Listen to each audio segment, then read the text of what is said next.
Corinthians ontem, Gabriel? 2x2 com o Grêmio? 2x2 com o Grêmio com sabor de vitória, viu? Rapaz, impressionante, hein? Quem já foi, Naninha? É, o Corinthians... E tá endividado, cara, disse, não temos dinheiro pra pagar. A gente vai empurrar com a barriga, o time não é bom, não tem dinheiro pra contratar. É a mesma situação do Vitória. A diferença é que o Corinthians tem dívidas muito maiores que a do Vitória. Até porque era um time muito maior que o Vitória, historicamente. Por Então, exemplo... quanto maior o tamanho, maior a queda. Por exemplo, se o Vitória... O cara se interessa hoje em comprar o Vitória, o cara vai olhar pra dívida do Vitória, é 100 milhões. Então, se eu pagar um bilhão igual eu paguei no Bahia, eu pago os 100 milhões do Vitória, sobra 900 milhões para contratar. O Corinthians vale 2 bilhões, vai. Mas o cara vai comprar 1 bilhão e meio de dívida. É dinheiro, esse é o problema. Ó, a classificação tá aí, ó, Catarina. O único jogo de ontem foi Corinthians 2, Grêmio 2. O Botafogo é líder com 40 pontos, o Flamengo é o segundo com 37, um jogo a menos, pode chegar aos 40. Inclusive, se o Flamengo vencer esse jogo, o Flamengo automaticamente passa o Botafogo vencendo por 2 gols de diferença, pelo menos. O terceiro é o Palmeiras com 36, o quarto Fortaleza com 33.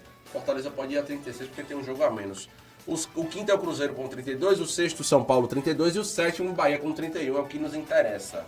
Do sétimo ao primeiro são quantos pontos, Gabriel? 6 ou 7? São 9 pontos do Bahia pro Botafogo, sendo que o Botafogo já fez os 19 jogos igual ao Bahia, então são 7 pontos.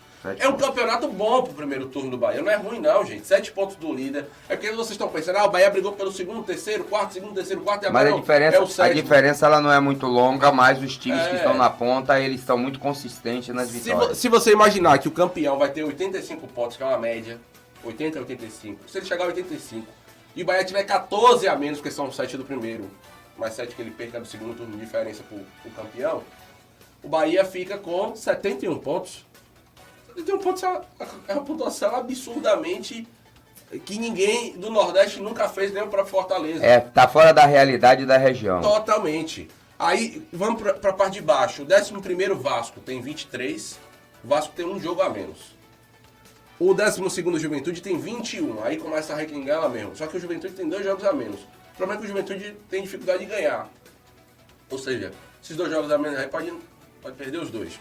O Internacional é o 13º, está numa crise terrível. Ele tem 19 pontos, tem 5 jogos a menos. O problema é que o Inter nos últimos 5 jogos não ganhou nenhum.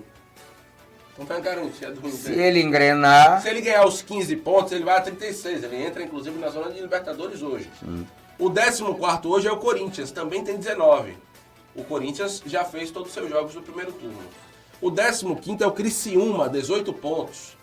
E tem 2 jogos a menos. O problema é que o Criciúma também não é essa Coca-Cola toda. O 16º é o Cuiabá, 17 pontos em 17 jogos. Também na garantia do Cuiabá pegar 2 jogos e ganhar. Ponto. Daí pra baixo, tirando o Grêmio, que eu vou falar aqui agora, todo mundo aí é saco de pancada. O Fluminense está se recuperando, mas vamos lá. Dentro da zona, 17º, Grêmio, 15 pontos, faltando 2 jogos. Esse aí, teoricamente, sai da zona, com os 2 jogos. Pelo menos sair. O 18º é o Vitória. Ontem deu um sufoco desgraçado no Corinthians. O 18º é o Vitória, 15 pontos. Já fez os jogos dele. É isso aí mesmo.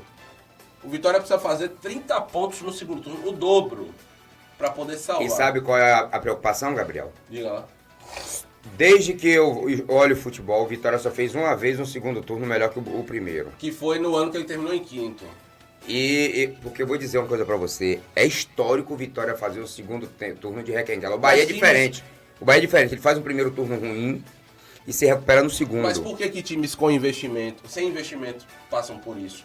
Porque os melhores times do campeonato estão com foco em Libertadores, Copa do Brasil, Sul-Americana. E na medida que essas equipes vão sendo eliminadas, porque não vai ficar 12 times até o final lá. Esses times vão começar a focar no Brasileirão, e aí a porra começa a pegar. Eu já vi time que ganhou a Copa do Brasil e quase cai pra segunda divisão. Vitória foi vice da Copa do Brasil e no mesmo ano foi rebaixado, inclusive. O Fluminense é o 19º com 14 pontos, apenas um a menos que o Vitória, tem um jogo a menos, e depois que o Thiago Silva chegou, o Fluminense só venceu. O Thiago Silva arrumou a cozinha lá e o ataque voltou a funcionar. O que eu sei é uma coisa, a situação é com muita tristeza que a gente fala isso. Do Vitória é muito difícil porque no segundo turno ele vem com os times reforçados. O Cruzeiro com jogadores 9 jogadores de ponta, Catarina. O Ronaldo foi embora. O cara chegou e botou 400 milhões em contratação e pegou Cássio de graça do Corinthians. O cara, ó, você vê, o Vitória no segundo turno, ele nunca fez um segundo turno bem, porque é como o Gabriel disse, o pessoal Copa do Brasil, Libertadores, até a Copa do Mundo, a Sul-Americana que tinha aí, pô, os jogadores voltam, reforçam seus clubes, e ele não tem o que reforçar, ele já está como está. E daqui a pouco você vê os times que tá após ele aí engrenar uma quinta e ir embora. O Fluminense mesmo, já você vê, já dá sinal de melhora. Parece que é 2 a 3 jogadores que se inclui ao elenco dele. Chegou o Thiago Neves. Chegou o Arias, que estava com a seleção da Colômbia, que foi até a final da... Que, aliás, a Colômbia, que foi a sensação do negócio. Melhor time. A Argentina ganhou, mas o melhor time foi a Colômbia. O melhor time foi a Colômbia. E acho que tinha mais um jogador lá, que não é titular, mas... Que tava lá. Isso. E que tava lá e não é titular, porque o jogador também tem lá suas qualidades. Porque você tá falando da seleção sensação do campeonato, e você tem um jogador que aqui não é banco e foi convocado, é porque tem qualidade. Sim, ele pode não estar em um bom momento aqui, mas tem qualidade. Ou tem um melhor aqui, né? Ou tem um melhor que ele, exatamente. Imagine. E eu vou dizer uma coisa pra você, é preocupante a situação do Vitória, porque, como eu tô lhe dizendo, eu gosto perdendo ou ganhando, Gabriel. O Bavi não existe outra... Aliás, vai ter Bavi dia 11 de agosto, viu, Catarina? 11 de agosto. E aí a gente vai fazer o tiratema, a gente espera que o Bahia acerte a pontaria. Daqui até lá, né? Porque o Bahia tá... O Bahia cria... O Bahia hoje é previsível, o modelo de jogo do Bahia. O Rogério Ceni tem que encontrar uma saída para um plano B. O Lúcio chegou aí, acho que o Tassiano vai ter que ir pro banco e voltar a ser volante. Eu acho que é a solução lógica hoje. E o Ceni falou na última coletiva que o Cadu Santoro tá em busca de um camisa 9 mesmo, porque o Estupinha foi embora e ninguém veio ainda pro lugar. O que eu sei é o seguinte, viu? O futebol baiano precisa o Bahia acertar a pontaria e o Vitória encontrar um esquema de jogo que, com as suas limitações, vençam os jogos, para que a gente tenha aí um campeonato mais equilibrado e não só brigue para não cair, que pegue também uma Sul-Americana aí, porque a gente sabe que a realidade de Libertadores hoje tá mais pro Bahia do que pro Vitória uma Sul-Americana, porque a situação do Vitória, no momento, ela é muito ruim, pode tender a piorar, porque os times estão se reforçando com o retorno dos seus jogadores que estavam nas suas competições nacionais, e isso pode trazer algumas dificuldades, e a gente espera que não aconteça, viu, Gabriel? Com certeza. Vamos lá.